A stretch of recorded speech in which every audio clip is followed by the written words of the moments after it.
At this point, I plucked up the courage to phone my girlfriend, who'd opted not to stand on another rainy hill for another night on her week's holiday with me, and tell her that she really should come down. And after a rather anxious few seconds, when she thought that perhaps something nasty had happened to me and that I was phoning from hospital or some such, she kind of woke up and came over as soon as she could.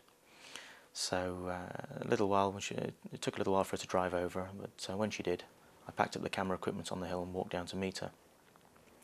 We then, with the dog, went down the Drovers Road into the corner of Eastfield, walked up the tram line from the bottom there to the first part of the circle, where Gary and Paula were already sitting, contemplating and examining the circle. And what was the time then? The time was now approaching 5 o'clock in the morning, by the time I first made the circle. Okay, well, the atmosphere was literally electric. It was tingly, it was exciting. I felt that, my girlfriend Anne felt it very intensely. Gary felt the very same. My dog acts very strangely as well. Dog is normally a carnivore. It doesn't normally go and eat corn. My dog went into the circle, and the first thing it did was start grazing the corn. He was literally eating all the parts of the corn. And he immediately walked out of the circle and was sick twice. And he seemed very excited though. He'd been very excited the night before in that area, in a way that he hadn't been anywhere else that whole week. And that was the deciding factor to me that I wasn't wasting my time that night, and that I should really tough it out one night more, and that the weather hopefully wouldn't intervene. Inside the circle, the lays changed sometimes from circle to circle.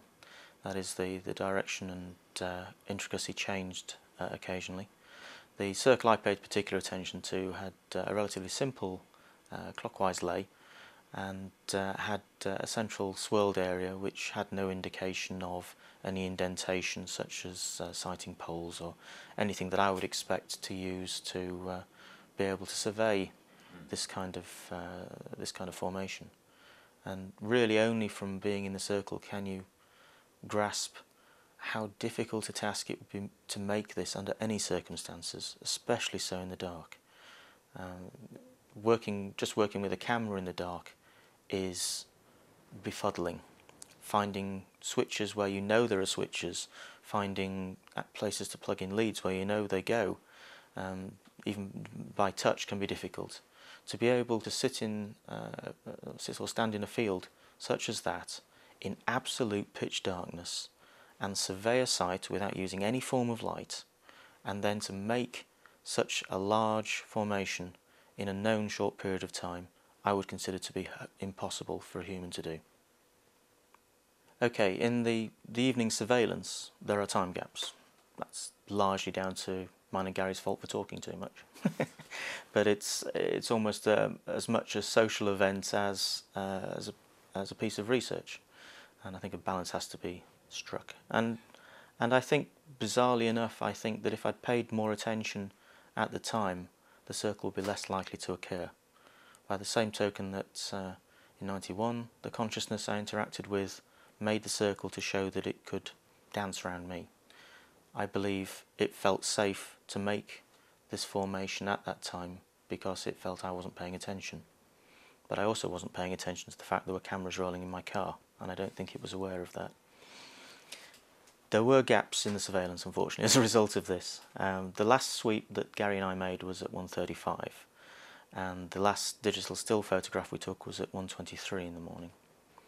The flash event occurred at approximately 3:13 in the morning, and the first visibility we had on CCTV tape of the circle was 7 minutes after that point.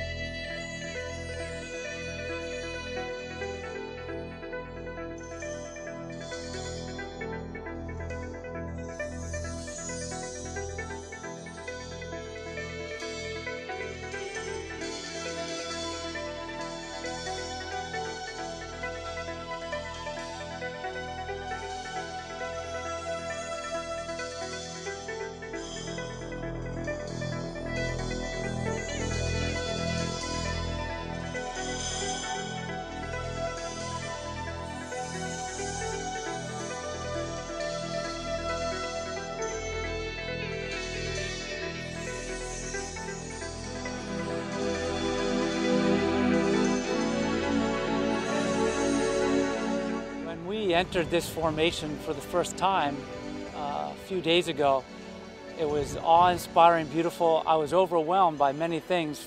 And the first most of those was the actual size of the formation. And as we came in from the south, you couldn't even see half or two-thirds of the formation as it went down the hill. As I stood in the largest circle in the center, I was overwhelmed again by the amount of flattened crop. And it dawned on me that this is more flattened crop than any formation that I've been into in the last 7 summers visiting Wiltshire. The overall length of it was just over 1,000 feet, which is pretty large, but there have been some longer. And the width was about 520 feet or so. And again, there have been some larger than that. But the sheer number of circles and the amount of flattened crop is what impressed me the most. So I went about doing some rough measurements to get an idea of how much of the crop was flattened. And it turns out that, by my estimation, approximately 97,000 square feet was flattened just in the 60 largest of the 90 circles involved. And that came out to about nearly 2¼ acres of flattened crop.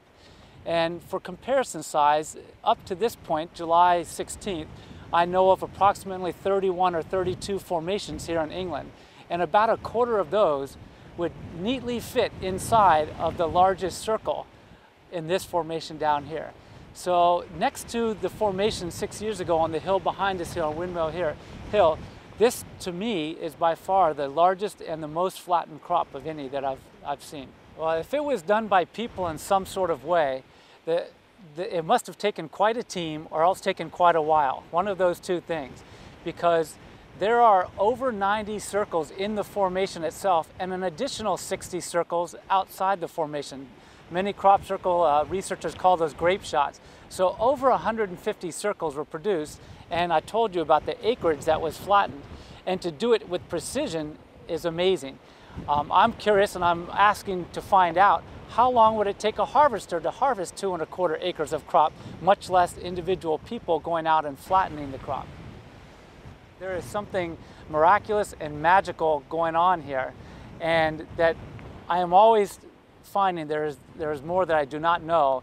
And I think that this is something that can't be explained, that cannot be exactly duplicated by people. This is something multidimensional occurring, and we don't have all the answers. And it is magical to be around something like this and to witness and to be in the presence of it.